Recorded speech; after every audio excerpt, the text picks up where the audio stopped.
What is up, everybody? Welcome back to another video on my channel. My name is Josh Fann of ShowMeFootball.com and ArrowheadAddict.com. And today I am joined by my good friend Michael D'Arcy of KC Sports Report. And we had to get together for an emergency episode because the Kansas City Chiefs have traded for Mecole Hardman from the New York Jets. They traded for him earlier today, and I'm trying to I should have had this ready to go right before I started, but the compensation, I believe it was a pick swap. The Chiefs sent over a sixth, and then they get back a seventh from the Jets, and then they also take on Mecole Hardman. I'll double check that just to make sure, though. But yeah, guys, it happened. I mean, we addressed this last week on Kingdom Crew, this possibility. I made a video about this possibility earlier on, but it's a reality now, and Mecole Hardman is back with the Kansas City Chiefs. I'm sure Michael and I both have plenty of strong thoughts on this, but Michael, what was your initial reaction to Mecole Hardman returning to the Kansas City Chiefs? I know you tweeted at me as soon as it happened. Yeah. That was actually the first thing I saw Oh, of that really? notification. And I'm like, I'm like, you're kidding me. My first reaction was this is exactly the type of move the Kansas City Chiefs would make. It kind of felt like Yeah. last year when they didn't trade for Kadarius Toney in the offseason, and then they traded that third-round draft pick midseason to get him. This one looks even worse because you could have signed him in the offseason for pennies on the dollar. And listen, you didn't give up a third, fourth, fifth-round draft pick to get him back, but you still could have got him for a couple $1 million this offseason, had him go through your training camp program.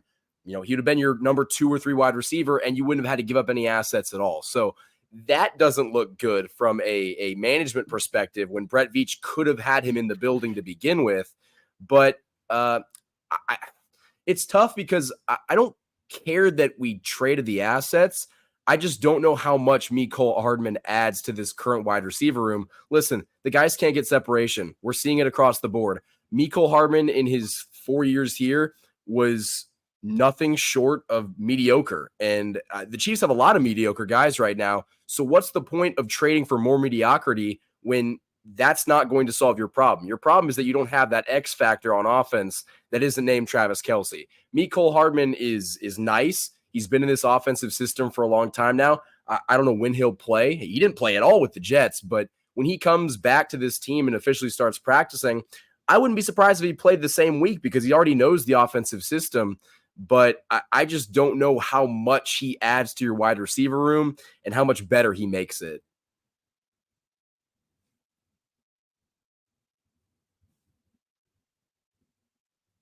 Okay, I'm going to stall because Josh is on mute real quick. Another thing about Mecole Hardman that made it interesting is that Mecole Hardman didn't play at all with the Jets, like I said.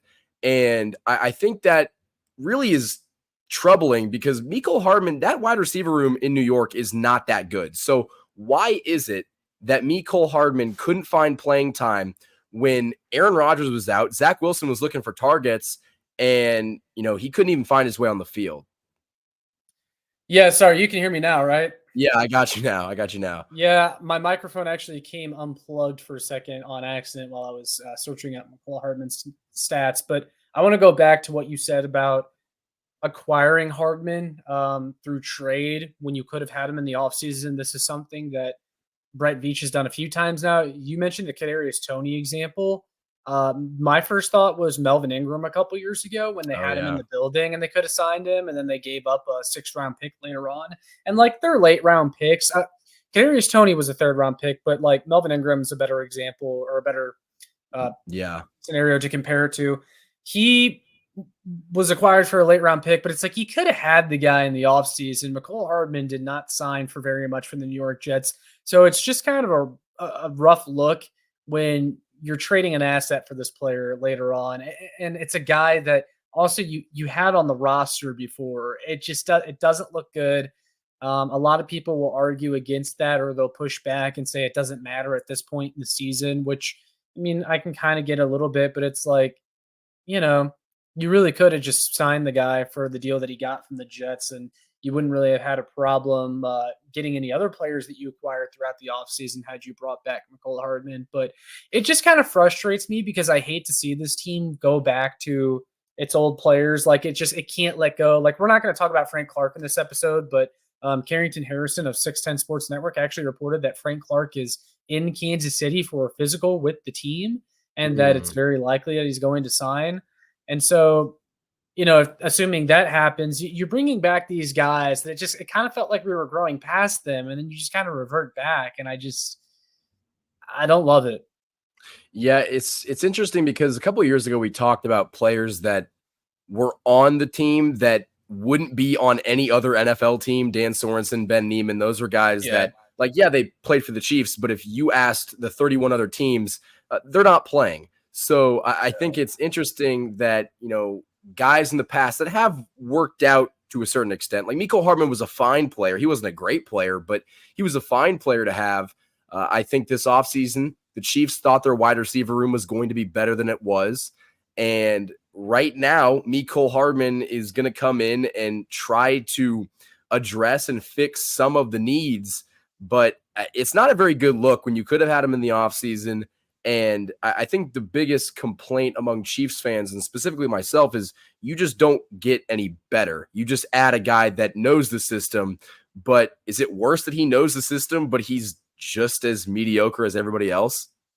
Yeah, like I've seen that a lot. And I saw Jeff Allen, the former Chiefs offensive lineman, put out a tweet saying that guys who are veterans that know the system are invaluable. And it's like, but is it really all that great when the players just aren't very good? Because Mecole Hardman coming over from the Jets, obviously he wasn't a factor for them. He had one catch for 6 yards in his time with the Jets. He's done nothing, similar to Frank Clark with the Denver Broncos. And Chiefs fans are excited to get these guys back, guys that really just didn't do anything for their own team. And Mecole Hardman couldn't get on the field. He couldn't beat out a 40-year-old Randall Cobb to get on the field for the Jets. Like, that's kind of shocking. Like, I'm at least a little bit surprised that he couldn't find a niche role there or play in certain packages. But man, it's not. I don't feel like this makes us better. I feel like you're adding yet another Jag to a wide receiver room that's already full of Jags. But I want to ask you a question though. So obviously, the Chiefs made this room for a reason. If they felt like they had enough at wide receiver, they wouldn't have made this move. I think we can come to that conclusion. But who do you think this moves, or who does this say? How would I word this? Which wide receiver is affected the most by this? That'll be my first question for you. And then secondly, like, who does this impact the most? Like, why do you think they made this move? Is it because of Sky Moore? Yeah. Is it because of MVS? Like, why do you think they made this move? You know, I think, first of all, the reason why they made this move to begin with is they weren't confident with their wide receivers. I wonder if a guy like Justin Watson, who did get hurt in that previous game, or Richie James is just the odd man out, because who are they going to cut? You can't carry 8 wide receivers. That's just incredibly unrealistic. So somebody's got to go. Or Yeah, I guess if one of them's on IR for the rest of the season, then they're just on IR. But uh, there's going to have to be some cut made or some sacrifice being made. It might be Justin Watson or it might be Richie James.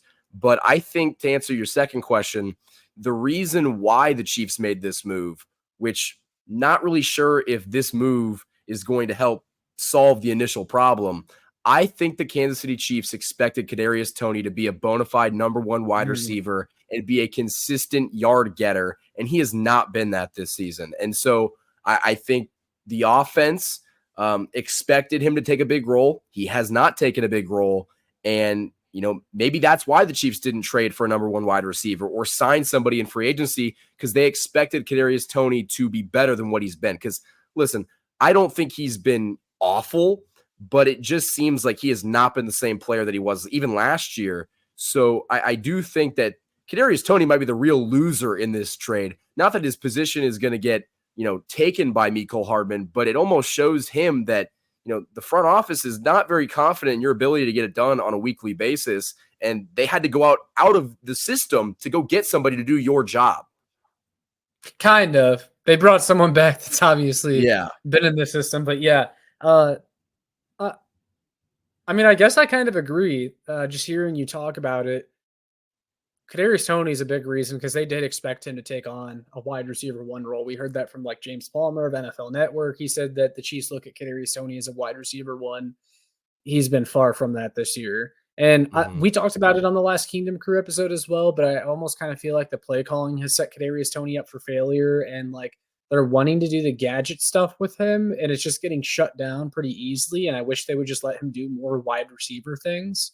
And maybe you can let Kadarius Toney do that, but then have Mecole do the gadget things that, when Kadarius Toney first came in here, I said that Kadarius Toney does the gadget stuff better than Mecole. And I still think he can, but obviously we haven't seen that so far this season. So you're bringing in a guy that at least can do that for you. And he has the speed. That is one thing. And I said that in my video about him that Mecole has that none of these receivers do. He has that speed thing going for him, like that elite speed. MVS Yeah. is kind of a deep threat, but even he's not really on Mecole's level as far as speed goes. And if you can recapture some of that form that Mecole had kind of towards the end of 2021 and then early 2022 before he got hurt, because he was kind of on a heater before he got hurt last year for the Chiefs, and I will give that to him. If you can recapture some of that, then it's nice to have that on your team, but I just wish they would have aimed a little bit higher because this does feel like their wide receiver move. This feels like their trade deadline move is bringing back Mecole Hardman. I really don't see them doing anything else. And it would be kind of hard for them to fit any other moves Mhm. because, who are they going to cut even to fit Mecole here? You mentioned. I don't think it'll be Richie James or Watson. I believe Andy Reid said earlier today that Justin Watson will not be an IR candidate, meaning they expect him back soon, which means you have to make a cut somewhere. I don't know if Chiefs fans are prepared for who it might be, though. It could be a Justin Ross potentially. It could Yeah. be though, like a Montreal Washington, which I would hate because Montreal Washington has been a real breath of fresh air in the returning game for this team. I was listening to 610 before we were hopping on here, and they were talking about, or Pete Sweeney, he was talking about how Mecole Hardman will probably be this team's punt and or kick returner instead of Montreal Washington. And I'm like, but why? Like Montreal Washington's been really good as a return man. And Mecole Hardman, when he was here, really wasn't. Fair catching inside the 5 yard line, crap like that. I don't want that guy at return, man. Yeah. And it just kind of sucks because Washington does do the job at a high level. And like you said, he's been a breath of fresh air. But think about the mutiny that would happen if the Chiefs cut Justin Ross to make way for Mecole Hardman. I just don't log on Twitter for 3 days. It would not be even just a safe spot to go on. I don't really see who they would cut. Personally, if it was up to me, it's either Richie James or Justin Watson. You But think they'd cut Justin Watson? I'd be kind of no, surprised they if would they did not. They that. would not. But if you're asking You're Michael oh, you're who just who he'd cut, I would cut Justin okay. Watson. Richie Okay. James would make sense though, but I listen. This move doesn't surprise me. This is a very Chiefs thing to do. Bring back somebody that is familiar with the system. It kind of reminds me of when they tried to, relive the glory of bringing Frank Clark back for another year, extending him, or not extending him, but making the money work so he could come back for another season. And it's just like we're past this, guys. We don't. I mean, it ended up working out. They won the Super Bowl, but we were just so past it. And so it's just kind of tough that I feel like the Chiefs did move past these two guys, but they always come crawling back to Andy Reid. And I think we've got one right now. The second one is probably on the way. Well, and I know you're alluding to Frank Clark, and the Frank Clark thing is more of a, hey, we think this guy can be a luxury for us. He's out there, he's cheap. He was a part of a team, or he started for a team that won the Super Bowl last year. Like it's kind of a no-brainer for the Chiefs to bring back Frank Clark. Obviously, I wouldn't. I'm just saying for the Chiefs, though, it's a no-brainer for them to bring him back just because of how much they like him. With the Mecole Hardman move, it definitely feels like they did this because their offseason at wide receiver failed. Yeah. That's not the case with the Frank Clark thing, but it very much is with the Mecole Hardman thing. And I hate that Veach is essentially admitting with this that he is bringing back a guy that we already knew was mediocre because the guys that he brought in have been mediocre. Mm-hmm. And it is what it is. And I saw this tweet on my timeline earlier, and I kind of laughed at it, but it was kind of true. But this guy, he says, Veach busted on Mecole Hardman, so to remedy that, he ended up drafting Sky Moore, who it appears he also busted on. So to remedy that, he used another draft pick to bring back Mecole Hardman. Yeah, He's no, not wrong technically. it's just it's such a weird cycle because it's also like the Chiefs drafting wide receivers in the past, since Mecole Hardman, it has not been good. And I mean, hopefully Rashee Rice can break that trend, but it just seemingly has been, disappointment after disappointment. And uh, isn't the definition of insanity doing the same thing over and over again and expecting a different result? I think the Chiefs are kind of getting insane here with Mecole Hardman because they're expecting him to, fill a bigger role than he's used to and can do. And it's going to leave everybody disappointed. And it's not really even fair to him because if you expect him to be a number 3 or number 2 wide receiver, I think that's a good, reasonable expectation.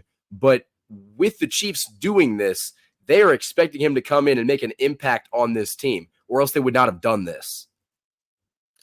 Yeah, he has more value to the Chiefs than anyone else, and that's why they gave up a draft pick for him. Because you look at the stats: 1 catch for 6 yards for the Jets this year, healthy scratch for most of the games. So people who don't know anything about the Chiefs or Hardman, they'll probably look at that and go, "Why are you giving up a draft pick for this guy?" And it's because the Chiefs value him more than anyone else, and they know what he is in their system. And over time, Mecole Hardman, he's had some productive, shall I say, moments for the Chiefs. He's had moments where he's gotten the big play. That is a thing we've talked about with this wide receiver room, is that they don't really provide the big play. Patrick Mahomes on deep passes this year hasn't been very good. The receivers haven't been very good getting open. And Mecole is hardly a master at getting open or anything like that, but he can give you the occasional deep play for a touchdown or take a handoff and turn it into a 40-yard gain. And we just don't really have anyone else that can do that. So if I'm looking for a positive in this, it's that Mecole provides the big playability. And that was one of the reasons why I said this offseason, or kind of prior to the start of the season, that had I known this is what the Chiefs were going to do at wide receiver in the offseason, I would have been fine bringing Mecole Hardman back for that deal. I was far less interested in acquiring him through trade, though, which is why this stings just a little bit. And I was also reading something on Twitter, and I don't know if this is true, but someone mentioned that this could take the Chiefs out of the compensatory pick formula. I guess they would have gotten somewhere around a 5th-round pick for the Juju Smith-Schuster contract, but since they're acquiring Mecole Hardman, that would negate that. And I don't know if that's true, but if it is, I'm not sure how I feel about giving up basically a 5th-round pick and a 7th-round pick, especially when Brett Veach has thrived in day 3 for Mecole Hardman of all people. Yeah, it just doesn't make sense. But Josh, we're not shocked by this move. This move, you can see it a mile away. In fact, we talked about it. We thought it was going to happen, but I think just the reality of it and just seeing that it's official, I think that kind of caught me a little by surprise. But no, it's difficult because the Chiefs definitely made this move because they were not happy with their current wide receiver room, and Mecole Hardman does not help you make it better. But like you said, I think his speed and his ability to kind of open up the field, he might not catch the ball, he might not get open, but he is going to spread the field. And hopefully that can make it easier on guys like Rashee Rice, and maybe Kadarius Toney steps up now that Hardman's another speedy receiver to open up the field. But he's got to make some impact, or this investment in bringing him back was absolutely worthless. Yeah, he's got to produce more than he did for the Jets. I do have one concern with this, though. Mecole Hardman is a slot guy. Sky Moore is a slot receiver. Rashee Rice is also a slot guy. He does a lot of his work out of the slot. So with this move, it's kind of a double-edged sword because, okay, maybe you make this because you're not happy with Sky Moore, and I'd probably take Mecole Hardman over Sky Moore. There's not many players that I'd take Mecole Hardman over, but I think I'd take him over Sky Moore from after what we've seen so far. Yeah, but you're also potentially, because we know what the Chiefs like to do. They love their guys, and by their guys I mean like players like Clyde Edwards-Helaire, Mecole Hardman, Frank Clark, who's probably also coming back. They love former players. They love players that have been here for a while, and players that were kind of a part of that 2019 core championship team, and so on. But with that said, I hope this doesn't eat into Rashee Rice's snaps because he also does a lot of stuff in the slot. Are you concerned about that at all? Mecole Hardman kind of eating into Rashee Rice's snaps, or do you think it's like, hey, he can play slot receiver, but he's more here for the gadget stuff, maybe?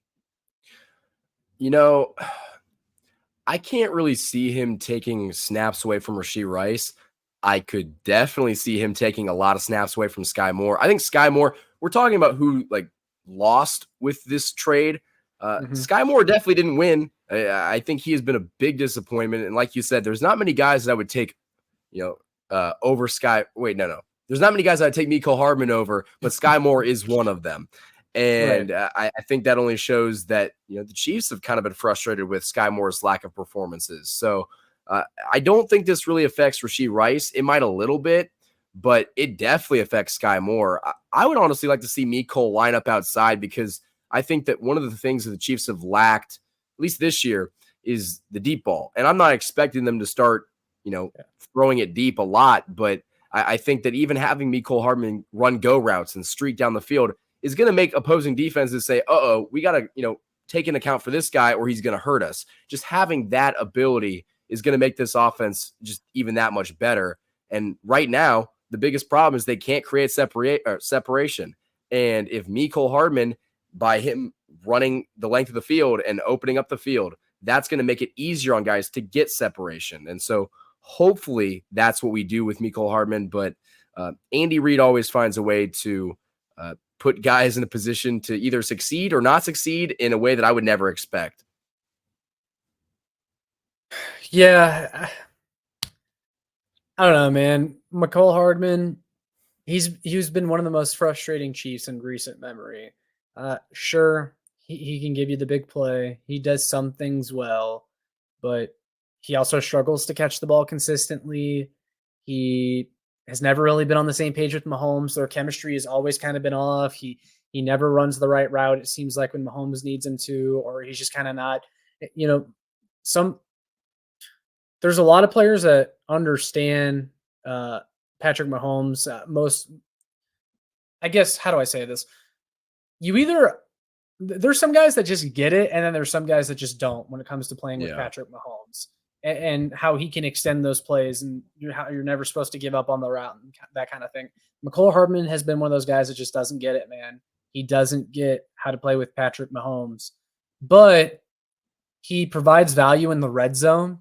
The Chiefs' red zone offense was not very good against Denver. So I guess Mecole Hardman could maybe help there. And that's an area in which he really started to come on last year before he got hurt. So there's some things Mecole Hardman does well, but the question is, does it offset the frustrating plays that are coming from him?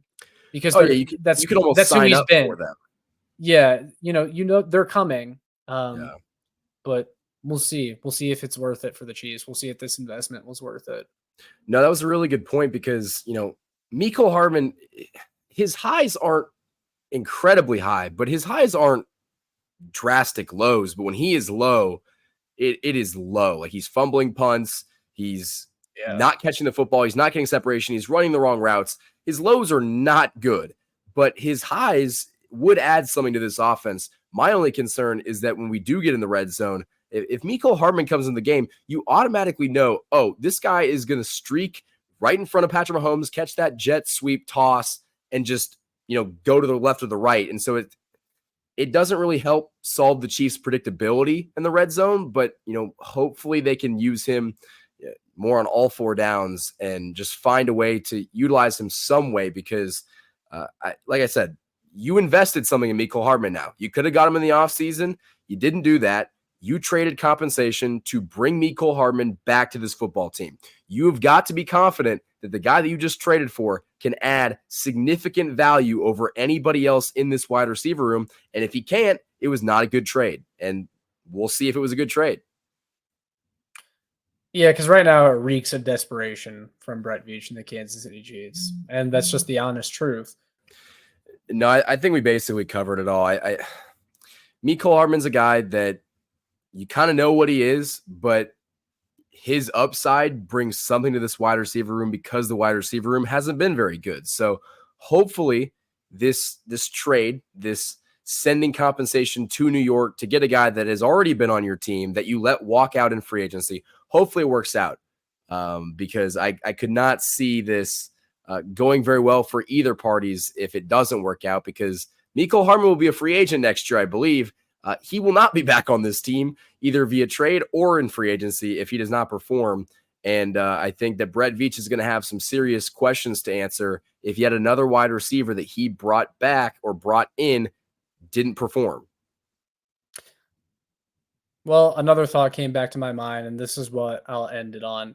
But when Mecole Hardman was here, a lot of times you would see him go on social media and talk about the fact he couldn't make as big of an impact as Chiefs fans were wanting him to, because he was playing with Travis Kelce and Tyreek Hill and Sammy Watkins. And I know that even after Tyreek Hill left and after Sammy Watkins left and Mecole was kind of being counted on, he never really grasped the wide receiver one role like he always was telling people that he could. But even last year's wide receiver core with like Juju and MVS, and you still had Travis Kelce going strong. I mean, I can understand his argument just a little bit that, there's a lot of talented guys that you're fighting with to get targets, to get snaps. But this time, you look at this wide receiver room, Mecole, prove me wrong. Because this wide receiver room is begging you to step in and make an impact, the kind of impact that you were telling fans you said you could. So we'll see. We'll see. Like I said, there's going to be plenty of time and plenty of opportunities. Hopefully he shows us a different Mecole Hardman than we're used to seeing. Because if he comes in and says, I'm familiar with this offense, I'm going to do what I'm asked to do, I'm going to do it well, I think we won't have any complaints. But again, you got to think about it realistically. Why would the Jets move on so quickly from a guy they brought in earlier this offseason, and even when he was on the team, was a healthy scratch more than often than he was not? Couldn't even beat out a 4-year-old Randall Cobb. I Yeah. mean, I feel like that tells you something, but we'll see, man. We'll see if this trade pays off to the Kansas City Chiefs, but we're going to wrap it up right there, guys.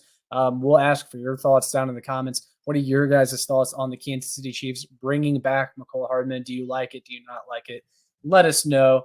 But with all that being said, make sure you like, share, and subscribe so more Chiefs fans can find this. You can check out my work on showmefootball.com and arrowheadaddict.com. And then, Michael, why don't you go ahead and tell everyone where they can find you? Just go to check out the YouTube channel. It's just at Casey Sports Report. The personal social media is at the Michael D'Arcy, and check out my stuff on the Bleacher Report mobile app. It's all on YouTube as well. So just go to the YouTube channel. You'll find it all. And stay tuned for our, Frank Clark arrival video, because I know Josh is very excited to talk about that. And he's busting at the seams just to talk about it. Yeah, it's coming. You guys will see us then. So, there's nothing more that really needs to be said. The Frank Clark episode, I'm sure, will be dropping soon. So you guys will see us then, but we'll go ahead and sign off. So thanks everyone for tuning in. We'll see you next time. Go Chiefs.